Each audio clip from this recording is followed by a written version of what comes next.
कभी-कभी ना सबसे दिलचस्प पहेलियां हमारी नजरों से बिल्कुल परे छिपी होती हैं, जैसे कि स्टील के अंदर उसके माइक्रोस्ट्रक्चर में। आज हम एक ऐसी ही अनोखी पहेली को सुलझाने वाले हैं। तो कहानी शुरू होती है 1800 के दशक में। एक साइंटिस्ट थे, एलॉयस वॉन विडमैनस्टैटिन। उन्होंने एक उल्कापिंड में प्लेट्स का एक बहुत ही अनोखा पैटर्न देखा। मतलब एक ऐसी खोज जो सचमुच अंतरिक्ष से आई थी।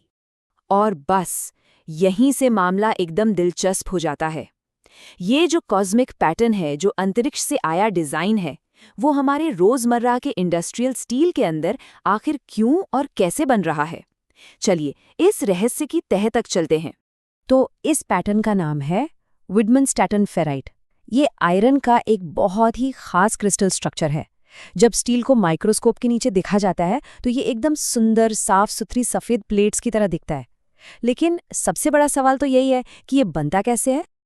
देखिए, ये एक प्रोसेस से बनता है जिसे कहते हैं डिस्प्लेसिव ट्रांसफॉर्मेशन। अब इसको ऐसे समझिए कि एटम्स यानी परमाणु बस यूं ही इधर-उधर नहीं घूम रहे, नहीं, बल्कि वो एक बहुत ही अनुशासित, एक कोऑर्डिनेटेड तरीके से अपनी जगह बदलते हैं, जैसे कोई फिजिकल डिफॉर्मेशन हो रहा हो, एक साथ, एक टीम की तरह। लेकिन इस तरह की फिजिकल मूवमेंट की ना एक बहुत बड़ी कीमत चुकानी पड़ती है, वो है एनर्जी। इसमें लगभग 600 जूल प्रति मॉल की स्ट्रेन एनर्जी पैदा होती है और एटॉमिक लेवल पर यह बहुत ही महंगी डील है। और यही है हमारी कहानी की असली पहेली। विडमैनस्टैटिन फेराइट ऐसे तापमान पर बनता है जहां इतनी ज्यादा स्ट्रेन एनर्जी की कीमत चुकाने के लिए माहौल में पर्याप्त ऊर्जा होती ही नहीं है। तो सवाल ये है कि ये नामुमकिन काम मुमकिन कैसे हो जाता है। अच्छा, इस पहेली को सुलझाने के लिए ना एक बहुत ही मजेदार एनालॉजी का इस्तेमाल करते हैं।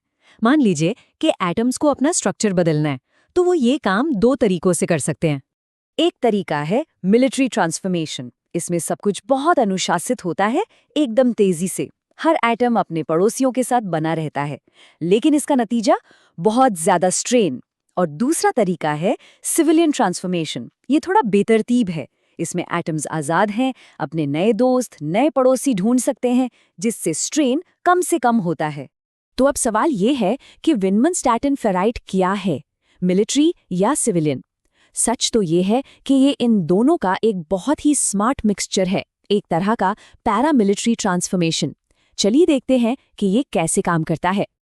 और ये तो कमाल का आइडिया है। देखिए, लोहे के जो बड़े एटम्स हैं वो तो एक डिसिप्लिन्ड मिलिट्री तरीके से अपना स्ट्रक्चर बदलते हैं, लेकिन जो छोटे कार्बन एटम्स हैं वो बहुत चालाक हैं। वो बीच में से हट जाते हैं, डिफ्यूज हो जाते हैं, जिससे स्ट्रेन बनने की गुंजाइश ही कम हो जाती है। तो कार्बन का रास्ते से हट जाना पहेली का बस एक हिस्सा है। इससे पूरी एनर्जी प्रॉब्लम सॉल्व नहीं होती। असली समाधान तो इससे भी कहीं ज्यादा खूबसूरत है। असल में जो गेम चेंजर है वो ये है, कुदरत एक प्लेट को अकेला नहीं बनाती, बल्कि वो एक ही समय में दो प्लेट्स बनाती है, एक साथ। और ये देखिए कि ये होता कैसे है। पहली प्लेट बढ़नी शुरू होती है और अपने आसपास स्ट्रेन पैदा करती है, लेकिन फिर तुरंत ही एक दूसरी प्लेट ठीक उसके बगल में एक खास एंगल पर उगना शुरू हो जाती है। वो एक तंबू या टेंट की तरह एक साथ बढ़ती हैं। और कमाल की बात यह है कि एक प्लेट का डिफॉर्मेशन दूसरी प्लेट के स्ट्रेन को पूरी तरह से कैंसिल कर देता है। इस सेल्फ अकोमोडेशन की वजह से टोटल एनर्जी कॉस्ट जबरदस्त तरीके से कम हो जाती है। ये नेचर का एक बेहतरीन इंजीनियरिंग सोल्यूशन है, जो उस भारी भरकम स्ट्रेन की कीमत चुकाए बिना ही डिस्प्लेसिव ट्रांसफॉर्मेशन को होने देता है। तो पहेली हल हो गई। अच्छा, अब जब हम ये जान गए हैं कि ये बनता कैसे है, तो हम ये भी समझ सकते हैं कि ये माइक्रोस्कोप के नीचे इतना साफ और सफेद क्यों दिखाई देता है। इसकी तुलना स्टील के एक और स्ट्रक्चर बेनाइट से करते हैं। बेनाइट एकदम डार्क और कॉम्प्लेक्स दिखता है, क्योंकि वो हजारों छोटी छोटी सबप्लेट से मिलकर बना होता है। लेकिन विडमैनस्टैटिन फेराइट में ऐसा कोई कॉम्प्लेक्स इंटरनल स्ट्रक्चर नहीं होता, इसीलिए वो इतना साफ और चमकदार सफेद दिखता है। पर इस खूबसूरत सॉल्यूशन का एक साइड इफेक्ट भी है। दो प्लेट्स का एक साथ एकदम परफेक्ट ओरिएंटेशन में बनना ये कोई आसान काम नहीं है। इसकी संभावना काफी कम होती है। और क्योंकि इसे शुरू करना मुश्किल है, इसलिए जब ये बनता है तो ये बड़ी और मोटी प्लेट्स बनाता है, जिससे हमें एक मोटी खुरदुरी संरचना मिलती है। तो संक्षेप में हमने क्या सीखा?